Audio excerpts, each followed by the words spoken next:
반갑습니다. 이제 노래가 짧아서 좀 일찍 올라왔는데 한 번 더 불러주셔가지고 여유 있게 또 기다릴 수 있었습니다.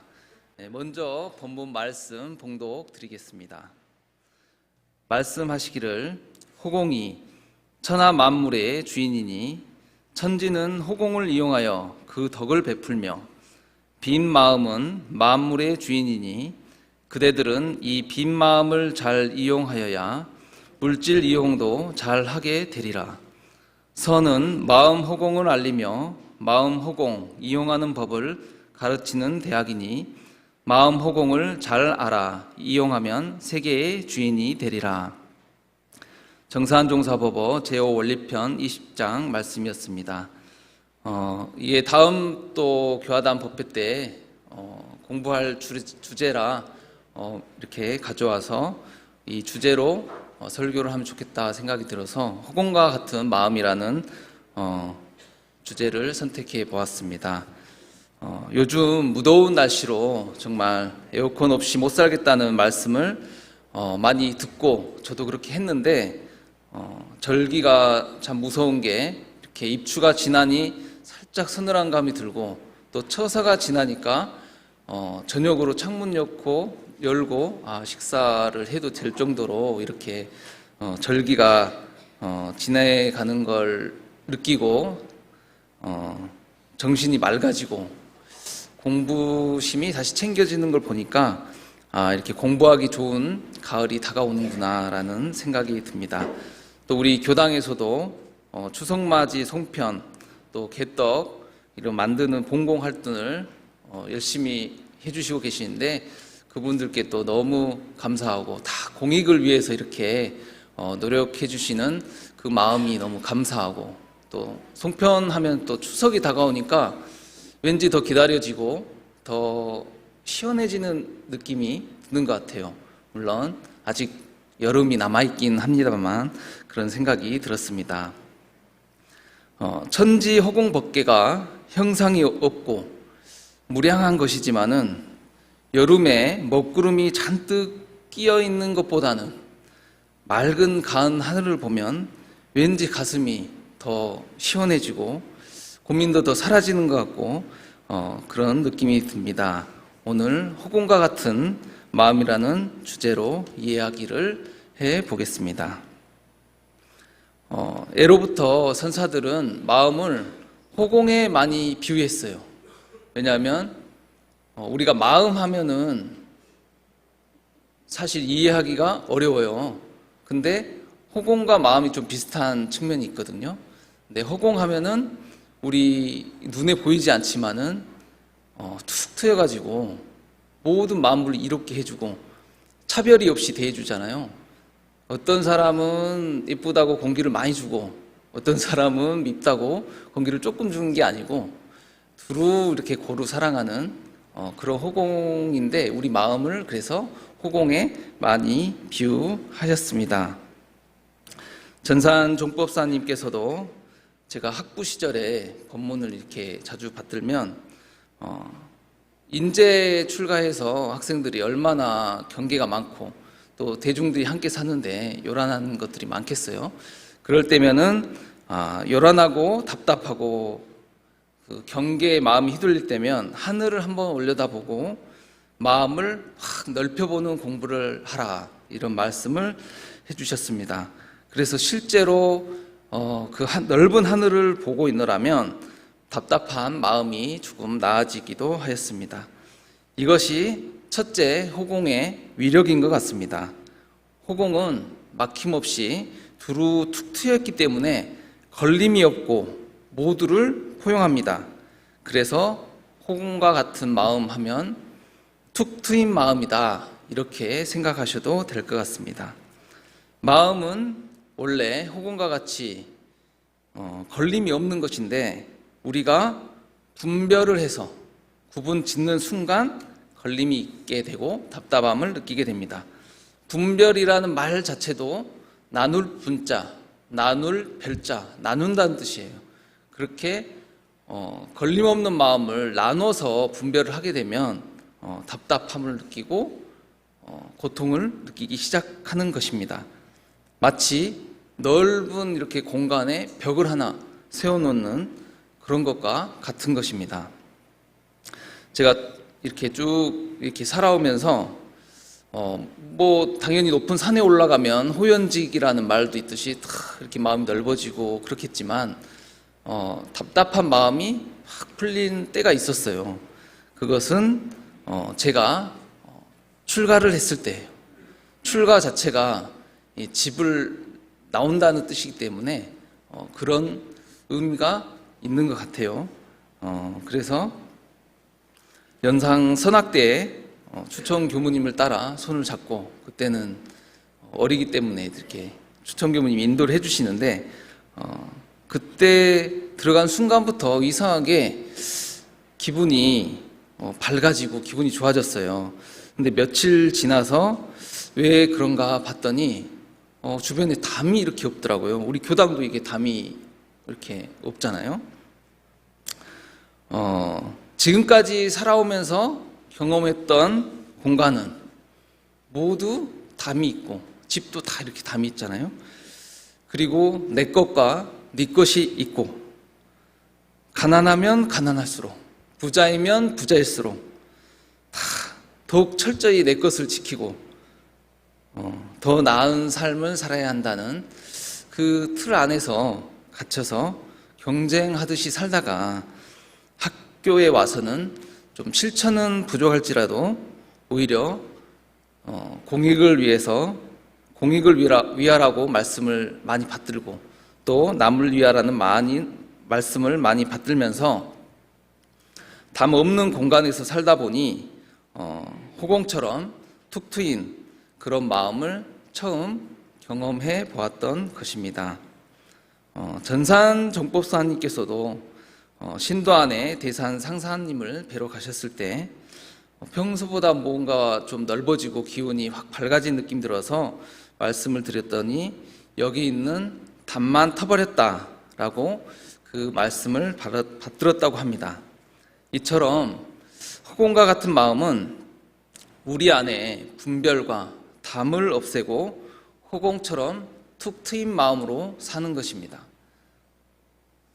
그리고 두 번째, 허공과 같은 마음이 또 뭘까? 첫째는 이렇게 툭 트인 마음, 그 다음에는 이제 상없는 마음입니다. 이 상없는 마음은 공부를 좀 더 심층적으로 하면 그때 보이는 마음일 수 있습니다. 대종경 제4 인도품 17장 이공주 선지님의 애화에도 잘 나와 있습니다.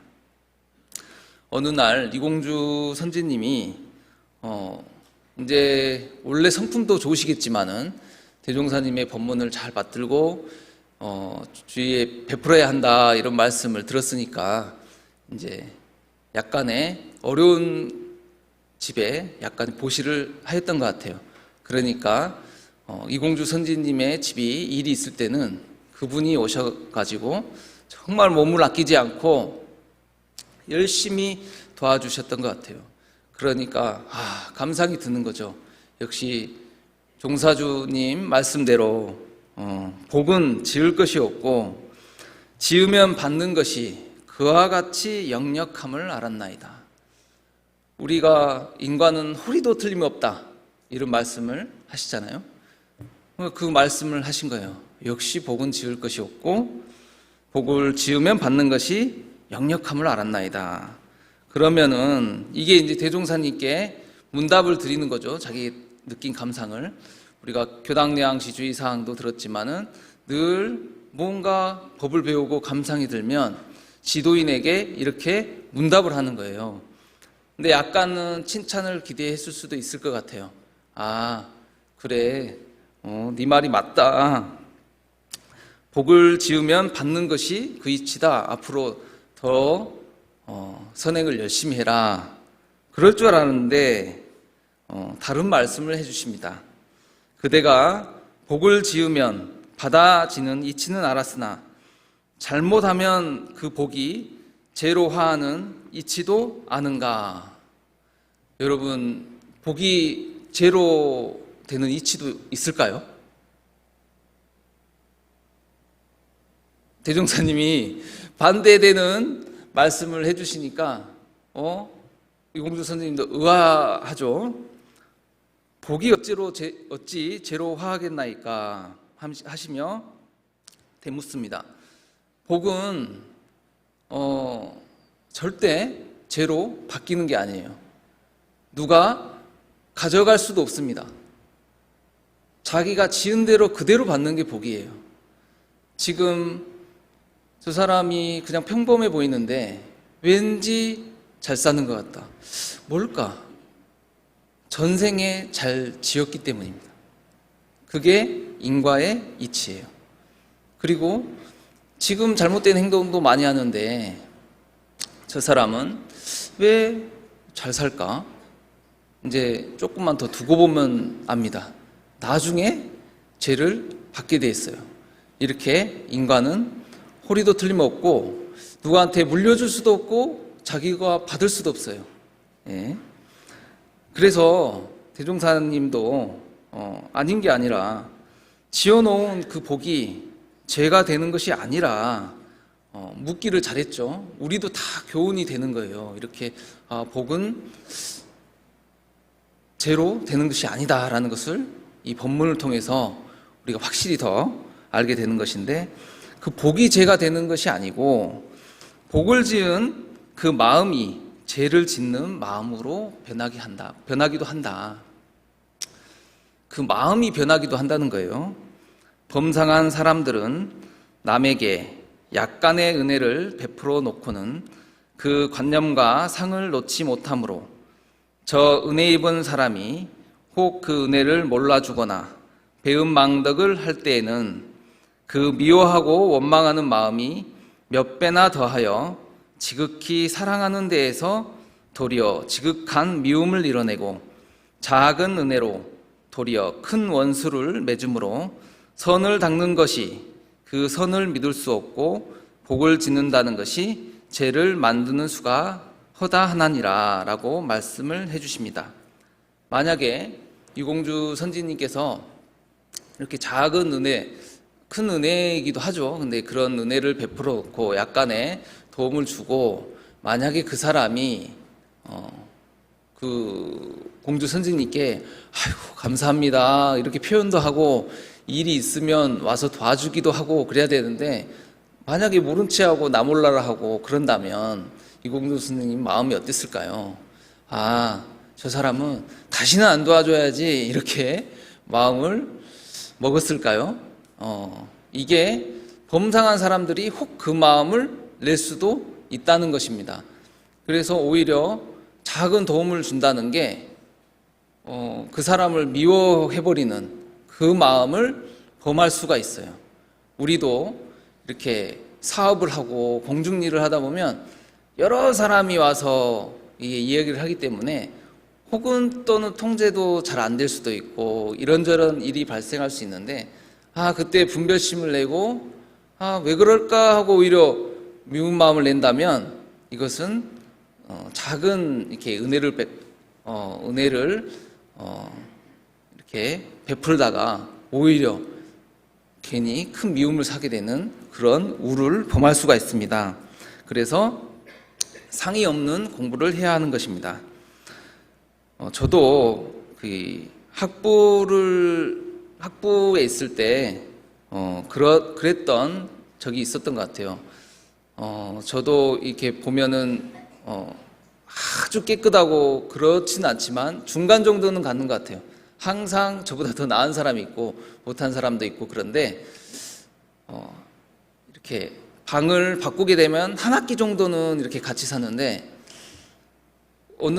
그렇게 청소를 하고 그래야 되는데, 이제 저희가 이제 뭐 같은 도반이지만 나이도 이렇게 좀 더 많고 그런데 한 학기가 되도록 청소를 안 한 친구가 있었어요. 그래서 이제 계속 나는 내일이니까 이렇게 했는데 지날수록 미운 마음이 드는 거예요.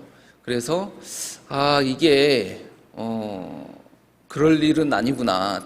오히려 이게 조그마한 작은 은혜이면 은혜인데 작은 일을 베풀면서 그 사람이 얼마나 가치 있는 사람인데 청소는 조금 안 할 수도 있어도 더 잘하는 능한 면이 있는 거예요, 분명히.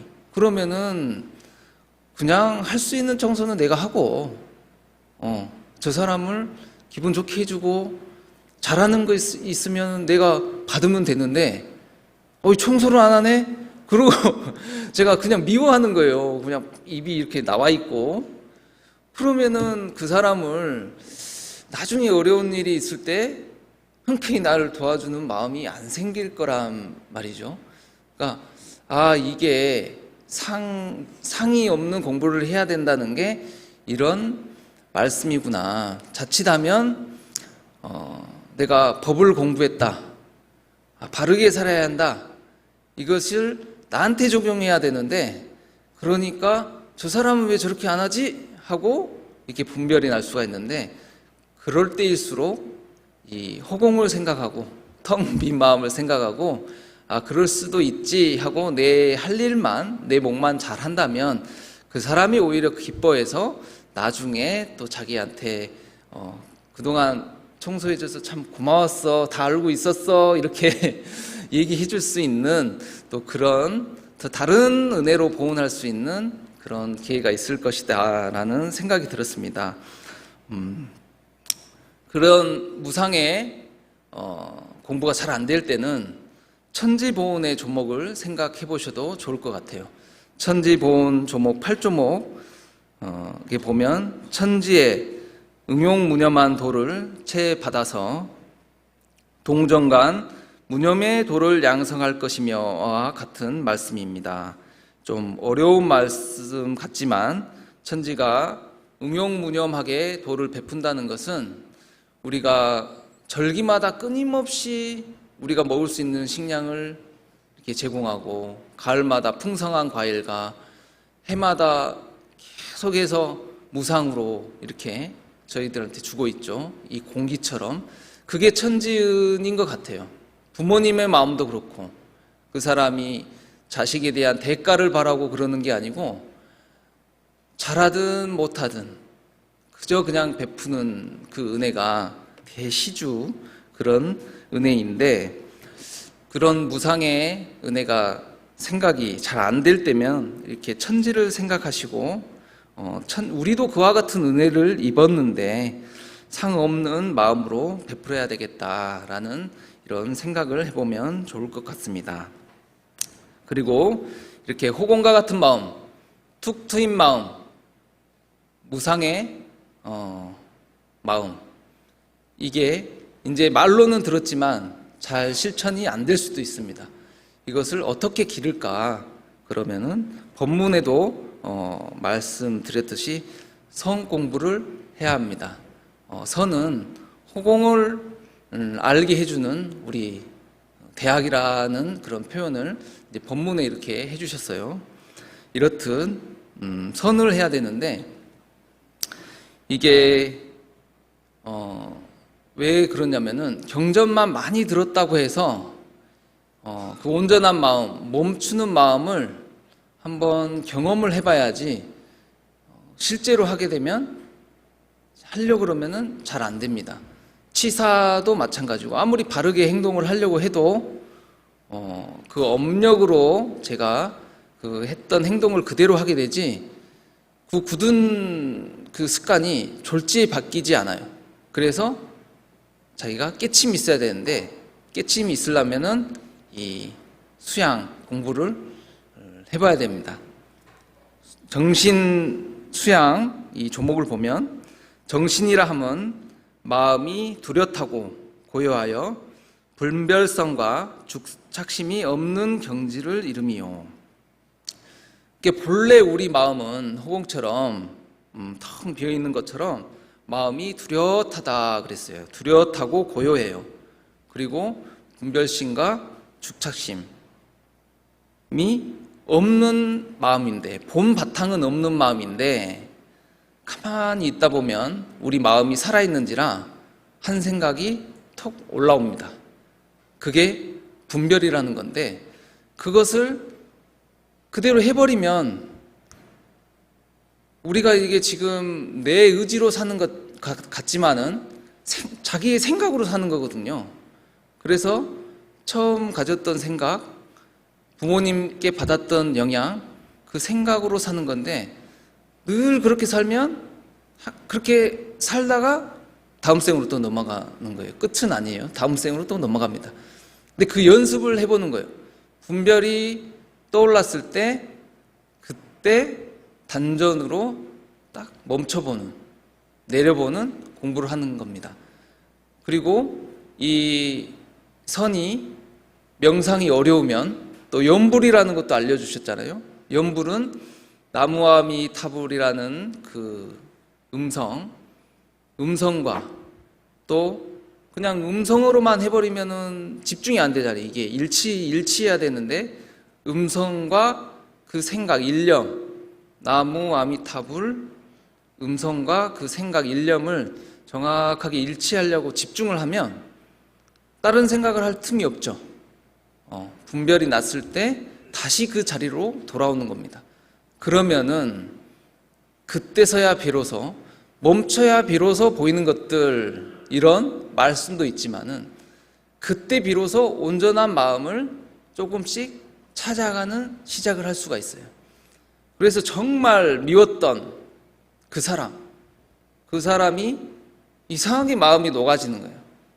우리가 꽁꽁 얼은 마음을 은산철벽이다, 마음 막 얼어붙은 그런 마음의 비유도 많이 하거든요.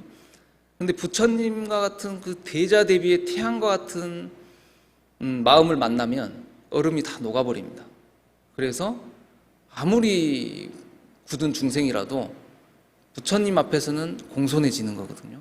살생의 마음을 품고 왔더라도 그 사람이 웃으면서 자비의 마음을 베풀면 그 마음이 녹아나는 것인데 그 연습을 이제 해보는 거예요. 온전한 마음을. 그게 선 공부입니다. 그렇게 주소일념, 이런 멋진 표현이 있어요. 밤과 낮이 되어도 오직 한 곳에 단전히 머무르고, 그리고 대사한 종사님도 일념이 만년이 가게 하라. 그 한 생각이 잠깐 나왔다 스쳐지는 게 아니고 만년이 영생토록 갈 수 있도록 이렇게 지속을 해라. 실제로 대사한 종사님은 한번 정해들면 이제 끝나면 나오긴 하지만 그게 그렇게 계속 지속될 것 같은 그런 느낌이, 감상이 있다라고 이런 말씀도 해주셨는데, 그게 동정이려죠. 동정이려. 항상 온전한 마음을 자기가 챙기는 거예요.